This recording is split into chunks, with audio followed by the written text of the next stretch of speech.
Joining us for all the royal news is Andrew Eborn, UK barrister and broadcaster and president of Octopus TV. Andrew, it is wonderful to see you again. Look, I wonder It's always a joy to see you, Gabriella. Joining us for all the royal news is Andrew Eborn, UK barrister and broadcaster and president of Octopus TV. Andrew, it is wonderful to see you again. Look, I wonder It's always a joy to see you, Gabriella. Thank you. I wonder how Meghan Markle is feeling today, because today was supposed to be her big day, the launch of her second season of With Love, Meghan on Netflix. But this may have been overshadowed by, of course, the biggest entertainment news of the year. Taylor Swift and Travis Kelce are engaged. Andrew, do we know how Meghan has reacted? Well, it is interesting, isn't it?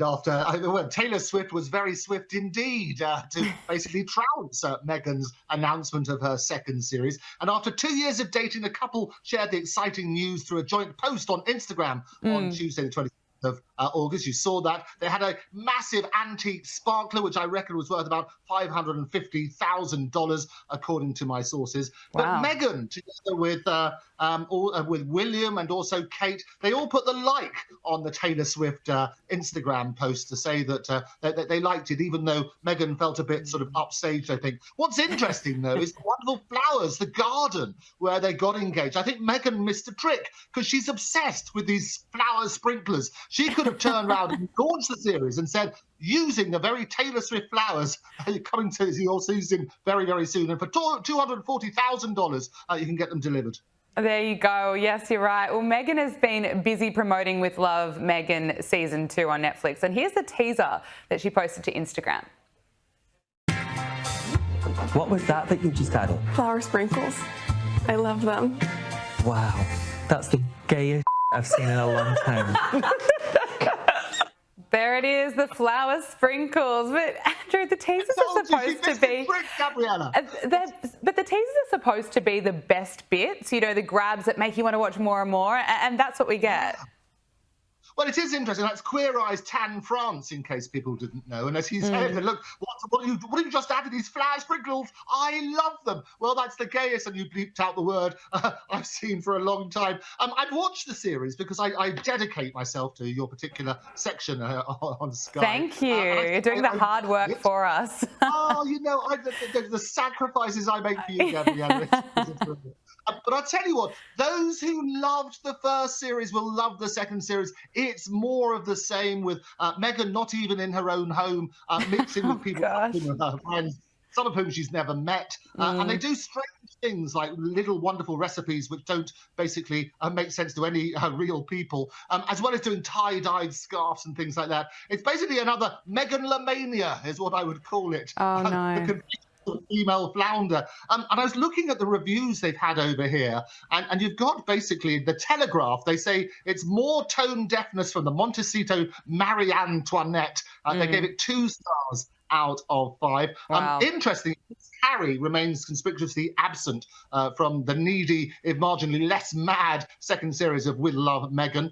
The Independent, however, the paper over here, was less generous. They gave it 1 star, and they said watching this is like being gaslit by a multi-millionaire. And it's exactly that, the sort of stuff they're making you wouldn't do at home. The poor mothers and fathers that were at home wanting to get the kids off to school are not going to spend hours and hours and hours chopping up little bits of fruit and sprinkling them with these flowers. So it is quite extraordinary on that sort of basis. Yeah, it's interesting because I believe she shares even more details about her relationship with Prince Harry, and she asked her royal wedding chef to teach her how to cook. So in terms of being not very relatable, I mean, that says it all, doesn't it? What did you make of this part? Well, I know Claire Smith. I've been to her wonderful restaurant in Notting Hill. She's known to be the best female chef in the world. She's a 3 Michelin star chef. And yes, this is what Meghan is doing. She's getting all her mates and others who might help with the clickbait to come onto the show with her. And actually, Claire was very complimentary about Meghan's cooking skills. She said she's quite good at filleting. So we have a look at that sort of stuff. They did a wonderful fish to go with the flounder. And you have a look at that sort of side. But this is what it is. But some of the stuff they're making, the particular first episode, they make a homemade graham crackers m'ores with vanilla bean turmeric marshmallows. I know how much you love those, Gabriella. How did you know? Now, look, talk to us about Meghan Markle's lifestyle brand As Ever. It's been slammed as a mess by some royal fans. What's happened here? Well, it is interesting, and as you know, I got the spam jam from delivered over here. $14 a pot it was then, and the reason it was spam, it wasn't allowed to be called jam because it didn't have enough sugar-fruit ratio. So that sort of basis, it had to be called a spread. Well, she's done it again, and looking at the website, I pulled it up today. She's got some wonderful things like we've got what have we got? We've got some marmalade. Here we go. We've got the Montecito, the Napa Valley rosé, which will set you back 90 quid. You can have some marmalade for $9, or if you wanted a keepsake pot, you can get that for $14, and so on and so forth. So it is this whole sort of stuff again where she's got this range of stuff. If people want to do it, then certainly that's the way to have a look. But it's that weird sort of thing that you might remember last time, it was raspberry and strawberry spreads, but because they contain sugar, they're labeled spreads rather than jam. So it's going to be interesting to see what she does with this. But if you want to get those flour sprinklers, and I know what I'm going to get you for your birthday, they will set you back $15. That's US dollars. But also what she's got is this shortbread cookie mix. And again, then great research for your wonderful program. I tried those as well. And actually, anybody who makes shortbread, it's pretty easy to make. But that, you get the shortbread cookie mix together with the flour sprinkles, and that will set you back $14 as well. Plus, you have to sell half your house, obviously, for the postage around the world. Of course, especially here if you're in Sydney. Now, I want to talk to you about Harry and William, because the upcoming 28th anniversary of Princess Diana's death could be causing some fresh tensions between William and Harry as the brothers feud over her legacy. According to the Daily Beast, Harry's Archwell production company is reportedly in talks to produce a documentary on Diana ahead of the 30th anniversary of her death. Look, what do you make of this? I suppose if this was to go ahead, that would really impact and delay, I suppose, any hopes of repairing this relationship. Well, I think the whole situation is very sad, is the honest answer. I mean, it's Shakespearean family feud with streaming rights, isn't it? You have a look at that sort of side. They did collaborate previously on the 30th anniversary back in 2017, and they were looking at on the 20th anniversary rather in 2017. And then basically at that stage, William was saying that was going to be the end of the matter.